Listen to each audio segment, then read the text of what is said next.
Vijayawada railway loco ఫ్యాక్టరీలో వినూత్న ప్రయోగం జరిగింది. కోవిడ్ కారణంగా నిలిచిపోయిన రైళ్ల స్థానంలోని రైల్ ఇంజన్లను గూడ్స్ రైళ్లకు ఉపయోగపడే విధంగా రైల్వే సిబ్బంది తయారు చేశారు. 2 రైల్ ఇంజన్లను అనుసంధానం చేసి వాటి సామర్థ్యాన్ని పెంచి గూడ్స్ రైళ్లకు వాడే విధంగా తయారు చేశారు. దక్షిణ మధ్య railway senior electrical engineer Dinesh Reddy మాట్లాడుతూ, కోవిడ్ కారణంగా నిలిచిపోయిన రైల్ ఇంజన్స్ ఎక్కడికక్కడే నిలిచిపోయాయి. ఈ సమయంలో రైల్వేకు ఆదాయం పెంచే దిశగా ఈ 2 ఇంజన్లు కలిపి సాంకేతిక పరిజ్ఞానంతో గూడ్స్ రైల్ నడిచే విధంగా లోకోలను తయారు చేశామన్నారు. 60 ఇంజన్లకు గాను 2 రైల్ ఇంజన్లను ట్రయల్ రన్ గా తయారు చేసి రేణిగుంట పంపించామన్నారు. దక్షిణ మధ్య రైల్వే జీఎం డిఆర్ఎం సహకారంతో ఈ తరహా ప్రయోగం చేయగలిగామని చెప్పారు. మొత్తం 12 మంది సిబ్బంది భాగస్వామ్యంతో ఇంజన్లు ఆధునీకరణ చేశామని, ట్రయల్ రన్ పరిశీలించి మిగతా 60 ఇంజన్లను ఇదే తరహాలో ఉపయోగిస్తామన్నారు. భారతదేశంలో మొట్టమొదటిసారిగా ఈ తరహా ప్రయోగం చేసింది విజయవాడ లోకో ఫ్యాక్టరీ సిబ్బంది. వీరికి త్వరలో నగదు పురస్కారాన్ని అందిస్తామన్నారు. దగ్గర ఒక 60 లోకోలు కోచింగ్ లోకోస్ ఉన్నాయి. కోవిడ్ వల్ల చాలా వరకు ట్రైన్స్ ఆగిపోయింది తెలిసిన విషయమే. సో దానివల్ల చాలా లోకోస్ ఐడియల్గా ఉండటం వల్ల, షెడ్లో కానీ యార్డ్లో ఉండటం వల్ల వాటిని ఎలాగైనా ఐసెట్స్ మనం నడిపించాలి, రైల్వేకి ఆదాయం తీసుకురావాలనే ఉద్దేశంతో ఈ కోచింగ్ లోకోస్ని గూడ్స్కి ఎందుకు వాడుకోకూడదు, వాడుకుంటే మన రైల్వే లాభమే కదా, చాలా వరకు ట్రైన్స్ మనం నడిపించాలనే ఉద్దేశంతో ఈ చిన్న మాడిఫికేషన్స్ చేసి ఈ 2 కోచింగ్ లోకోలను కలిపి ఒక మల్టీ పేర్గా, అంటే 2 కలిపితే ఒక గూడ్స్ ట్రైన్ లాగే అంత సామర్థ్యం వస్తుంది. కాబట్టి ఈ కోచింగ్ లోకోస్ని 2టిని కలపడం జరిగింది. ఇది మన షెడ్లో ఆల్ ఇండియా రైల్వేస్లో ఫస్ట్ టైం చేయడం జరిగింది ఈ మాడిఫికేషన్. దీనివల్ల గూడ్స్ ట్రైన్లుకి లోకోమోటివ్స్ ఎక్కువ ఉండటం వల్ల ఆదాయంతో పాటు ఆదాయం రైల్వేకి వస్తుంది. మీ సుపీరియర్స్కి చెప్పినప్పుడు ఏమన్నారు సార్? ఎలాగా?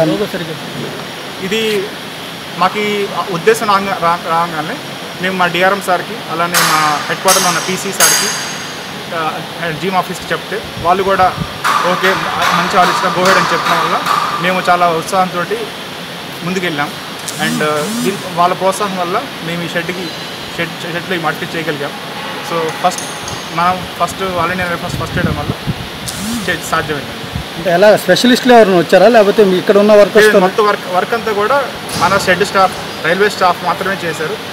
మన షెడ్లోనే అన్ని వర్కులు, ఫ్యాబ్రికేషన్ వర్కులు కానీ, వైరింగ్ వర్కులు కానీ మొత్తం మన వాళ్ళే ఇంత ఇన్హౌస్ తయారు చేసిన మాడిఫికేషన్. ఇది ఎటువంటి అవుట్సోర్సింగ్ స్టాఫ్ కానీ, స్పెషలిస్ట్ కానీ ఎవరు లేకుండా మనమే మన స్వంత నాలెడ్జ్ తోటి ఇది తయారు చేసాం. ఈ మల్టీ తయారు చేసాం.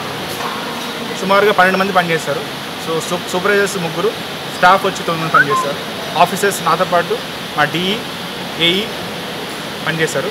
సో మెయిన్ ఈ టీం మొత్తానికి లీడ్ చేసింది ఆంజనేయులు, ఎస్ఎస్సి E6 అండి. సో అతను లీడ్ చేసి స్టాఫ్ని మోటివేట్ చేసి ఈ కోవిడ్ టైంలో స్టాఫ్ వాళ్ళకి మోటివేట్ అందించి ఈ మాడిఫికేషన్ చేయడానికి ప్లాన్ చేశారు ఆయన. ట్రైల్ రన్ పంపించామండి. ట్రైల్ రన్ ఇప్పుడు రేణిగుంటకు వెళ్ళింది బండి. ఇవాళ రేపు లో కనెక్ట్ చేసి ట్రైల్ రన్ చేస్తారు. ఆల్రెడీ రైల్వే బోర్డు కూడా మెసేజ్ ఇచ్చింది, సో ట్రైల్ రన్ కండక్ట్ చేయమని. సో అది వెయిటింగ్ ఫర్ ట్రైల్ రన్. ఇలాంటివి ఇప్పుడు ప్రస్తుతం ఇంకా లోకోస్ మా దగ్గర 60 లోకోలు ఉన్నాయండి. ప్రస్తుతం 2 లోకోలు మనం చేయగలిగాము. ఇంకా సక్సెస్ అయింది కాబట్టి త్వరగా ఇప్పుడు మిగతా వాడి కూడా ప్లాన్ చేస్తున్నాము. మెటీరియల్ ఏంటి, మ్యాన్ పవర్ ప్లానింగ్ ఏంటి, ఎలా చేయాలని చెప్పేసి ప్లాన్ చేస్తున్నాము.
ఫ్రెండ్స్, ఈ వీడియో కనుక మీకు నచ్చినట్లయితే లైక్ చేయండి, షేర్ చేయండి, సబ్స్క్రైబ్ చేయటం మర్చిపోకండి. లేటెస్ట్ అప్డేట్స్ కోసం ఇక్కడ కనిపిస్తున్న బెల్ ఐకాన్ ని క్లిక్ చేయండి.